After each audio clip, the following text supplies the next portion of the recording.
Are you ready to perform at your highest potential? Welcome to the Performance Matters podcast from GP Strategies, your talent transformation partner.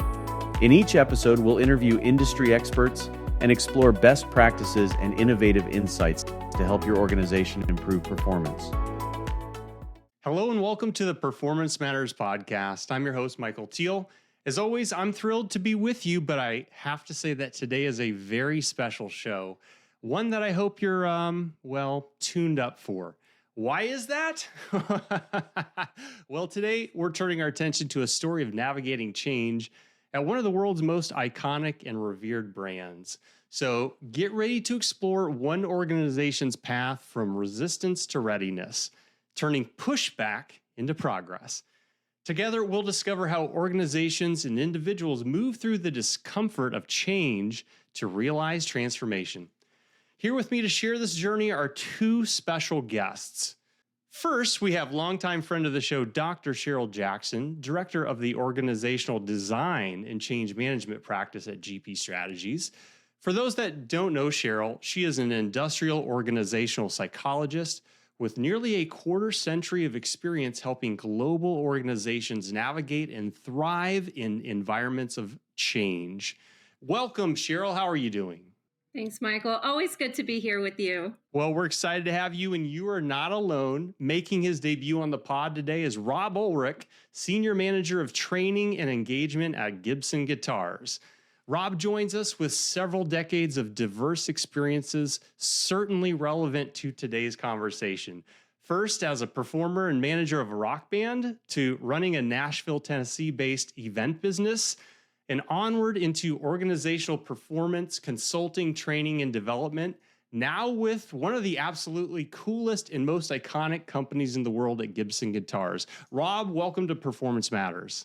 Hey, thanks so much for having me. I'm so happy to be here. Well, we're honored to have you here, and you're going to discover a couple things when we're running the show. The first is, I like to start with the basics. And Dr. Cheryl, we're talking about overcoming resistance to change, so help us just lay a foundation here.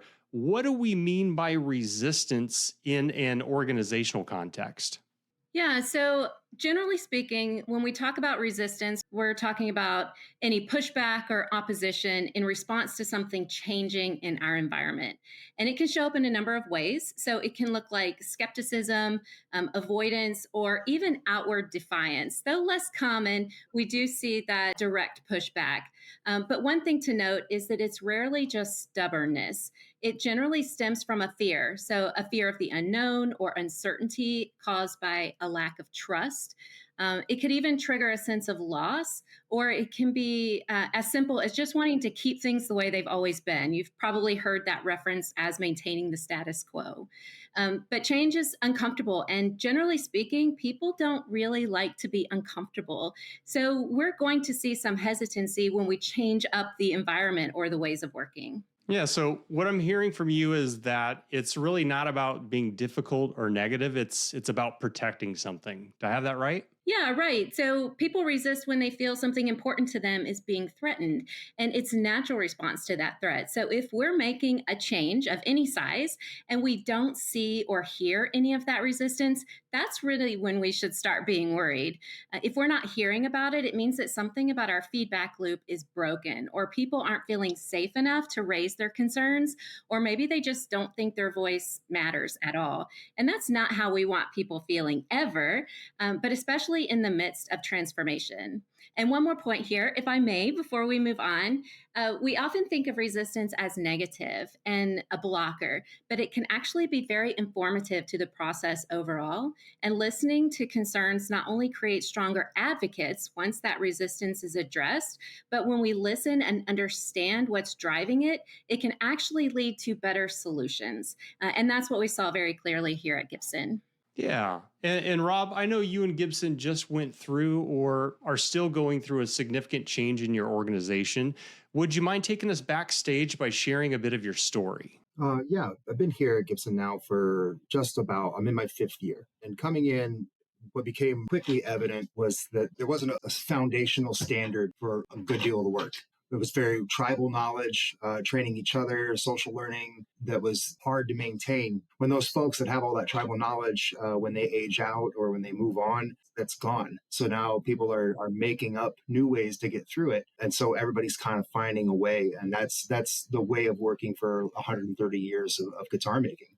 But it's out of an abundance of respect for that hard work and for that ingenuity and for the trees that we use to make these guitars that we want to get down to what we're calling the Gibson way of building guitars. And that started with standardizing all of the ways that we're working right now, then beginning to implement that into the culture as a new way of working, that everybody now does it this way.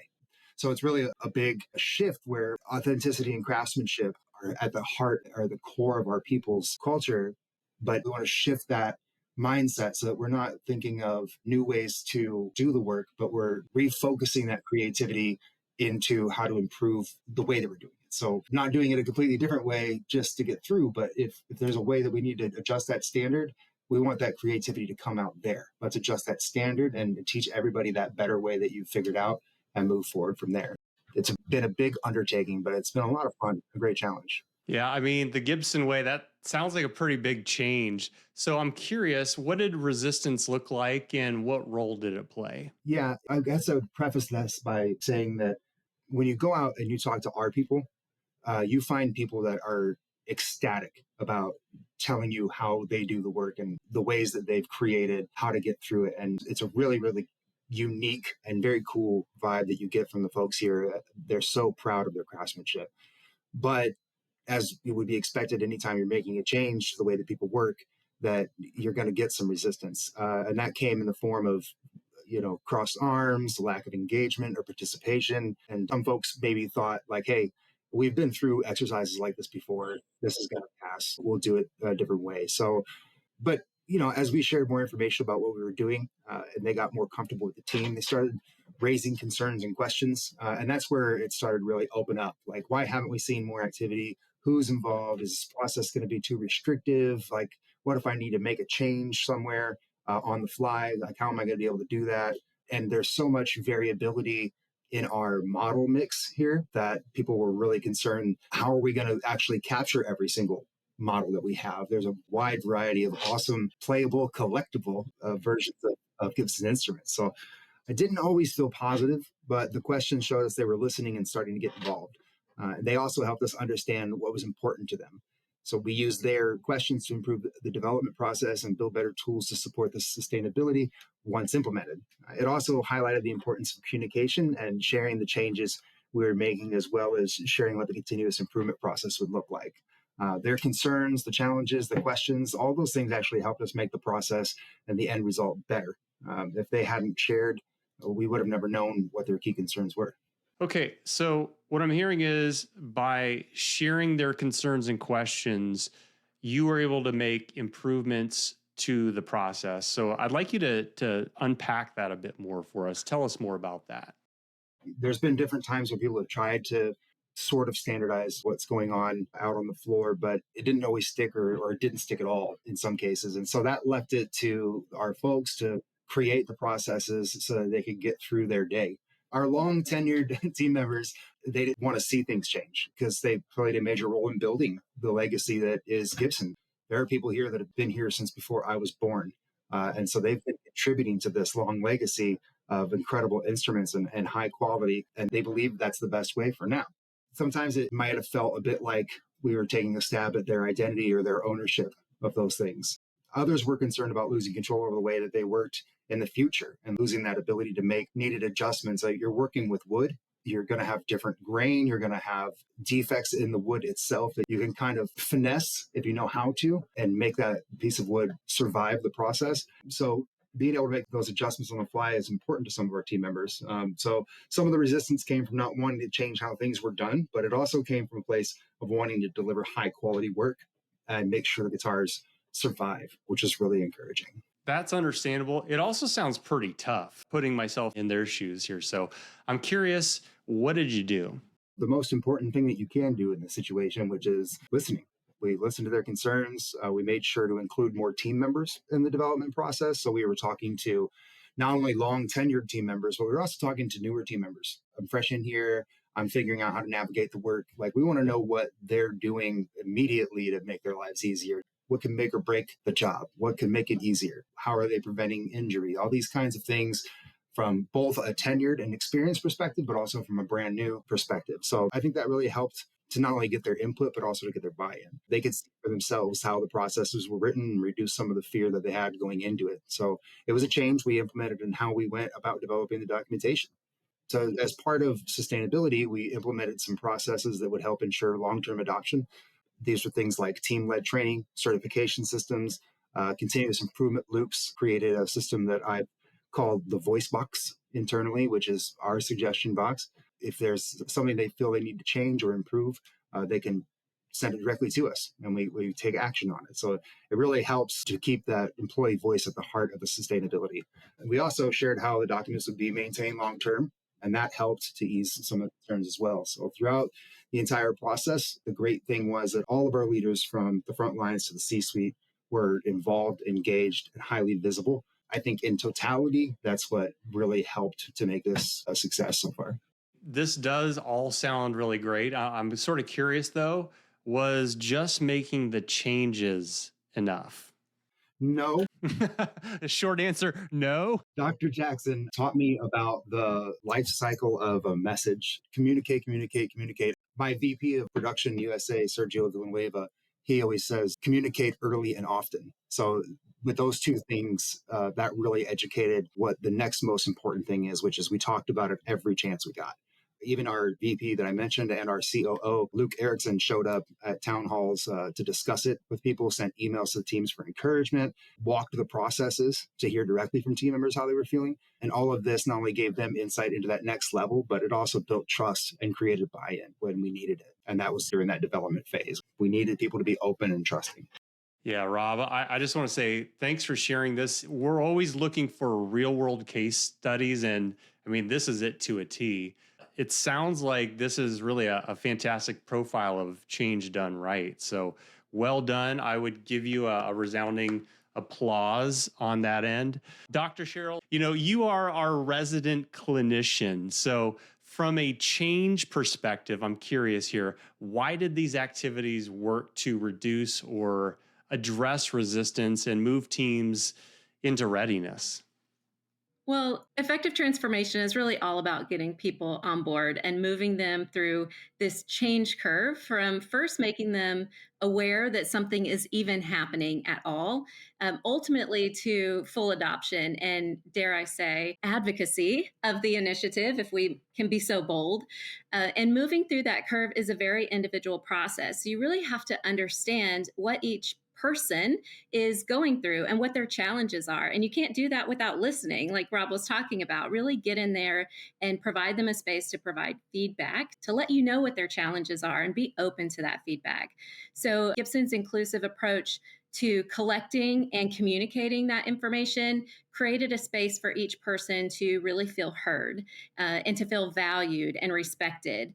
And that support came from the top. So the leadership visibility through continuous and reinforced communication, they were all on the same page and communicating that same messaging over and over and over again. Of course, in their own words, we didn't assign them phrases to use. It came very natural and it was authentic to them. And that was a really powerful way to get people on board. So from the transparent communications, the feedback channels that were put in place, and involving just as many people in the process as possible, the change plan was designed to give each person what they needed to feel confident that their efforts would actually be valued and not a waste of their time. And this mindset shift was really imperative for moving people into that state of readiness, moving through the curve at their pace and helping them be aligned to what we were trying to do. So you did all this, Rob, which sounds great. This podcast is called Performance Matters. So I'm curious, how did you know these techniques were effective? Team members who were initially hesitant about the process turned into some of the greatest supporters of the process. They encouraged other people with their enthusiasm. Team members shared excitement about getting the SWPs implemented in their departments. We had leaders and team members sharing about how training time was reduced and they're experiencing these benefits of better ramp up to being able to get to production speed. One of the ones that was most impactful to me and really stood out was one of our team leads saying, I'm so happy we have this standard now. I can advocate for my people better. And that's so critical because when you're trying to improve a process, you really need to be looking at the process first. If the process is capable, then are the tools capable? And if the tools aren't capable, then at that point, you're trying to kind of look at the person. So having a standard that says we know how this job is supposed to be done and they're following it, it gives it the power for them to be the very last stop on that investigation to figure out what might be broken. And then, of course, we saw a marked increase in a voice box, in our suggestion box, with feedback from folks and suggestions from folks as it related to the processes. Rob, I can say without a doubt, this is benchmark change management we're hearing about. Now, Dr. Cheryl, what can other organizations do to experience these similar results? So when resistance stays hidden, it can really derail implementation efforts. And from the Gibson story here, there are several takeaways. I'll highlight three of those that any organization can apply. So, first of all, we need to establish a process to seek out feedback and uncover resistance early in the design of the solution, not just once you've implemented, which so many times we think of change management coming in when the solution is developed and it's time to tell people how to use it. But really, in that case, you're too late. You're behind the eight ball here, and you need to get in front of it because if you can make a change to the design, then you have a better solution to begin with. So don't ignore it and definitely don't fear it. Next, I would say intentionally create space for those honest and open conversations and listen with curiosity and empathy, not frustration, which can be really difficult to do, especially when you're trying to do something big and you know it's going to be good if people would just get on board. It's hard not to get frustrated. And so that can be tough. And it's definitely a skill set that needs to be developed. And so we did that at Gibson here. We encourage champions and leaders to really put themselves in other shoes and ask, what might they feel they're losing by standardizing processes? Or how might they perceive that change as a threat to their way of working? And really think of it from that perspective, because sometimes it's hard. You're not there. You're only seeing it from one direction. And so that helped reframe that resistance that they were seeing and really allowed them to better approach it from a place of compassion, which was really important for gaining trust. So that was number two. Number three, the third thing, but perhaps the most foundational and related to that topic, is to teach those leaders to spot and respond to resistance the right way. Help them develop emotional intelligence. And that starts by building trust, helping them develop their active listening skills, and really stretching their empathy muscles. That's giving them the tools that they need to support their teams. Yeah, words of wisdom, no doubt, Dr. Cheryl. And from your perspective, Rob, any final thoughts? Yeah, I mean, there's so much that happened here over the last year with this project that it's hard to pin down just one element that was most critical, but it certainly learning how to do the change management aspect almost with a tinge of marketing. So you're almost internally marketing the upcoming changes to your team in a way that invites them to participate. I think that's, for me, what was most critical. And I think about that and I bring it up to say that my first real run-in with aggressive change was at a tractor engine assembly facility. Lean manufacturing showed up at the door and we were not ready. But most importantly, we weren't made ready. Nobody really explained what was changing or why. The fallout was really rough. People quit. Leaders and team members butted heads, energy drained, commitment fell apart. And I was right there in it, frustrated and confused and asking why and getting no real answers. So the lesson that stuck with me from that is that change has to feel like it's happening with people, not to them. But when I applied that in my current role with my leadership's complete buy-in and Cheryl's support and guidance, that change and marketing combination made the results night and day. Wow. I want to double back on that. I think that was a profound statement that you just said, that change is happening with people, not to them. That's awesome. I really love that. Cheryl, any final thoughts from you? Yeah, I love that aggressive change. And Rob's example, his experience really speaks to what I'd like to close with is, making life better at work doesn't just affect employees at work. It affects our families and ultimately society as a whole. Maybe you saw that in 2024, so last year, the Surgeon General actually issued an advisory saying that parental stress is negatively impacting our kids. And, I mean, duh. I mean, I think we all knew that, but an advisory from the Surgeon General, I mean, that should really start sounding some alarm bells. We should all be scrambling to make life better. But with all the stress that's going around, the last thing we need to do is make life worse at home. And I believe that it's our responsibility to do what we can to reduce that stress in our teams. And maybe I'm dreaming, Michael, and I'm a dreamer, but I truly believe that the biggest impact that we can have is making the lives of our employees better where we can, which is at work. I mean, why else do we do what we do, right? That's the whole point. So I guess what I'm saying is, humbly, a strong change management practice can change the world. I love it. Some say you're a dreamer, but you're not the only one, Well, listen, Rob and Cheryl, on behalf of our global listening audience, thank you for joining us and sharing your insight. And listeners, if you're in the middle of change, and who isn't, remember that resistance isn't a wall, it's a signal. And it might just be your greatest ally in the journey to success. And a quick plug, at GP Strategies, our award-winning change management practitioners are standing by, ready to walk alongside you. Thanks again for tuning in. We'll see you soon. The Performance Matters podcast is brought to you by GP Strategies. Together, we can create a world where business excellence makes possibilities achievable. You can subscribe to the show anywhere you get podcasts or listen on our website at gpstrategies.com.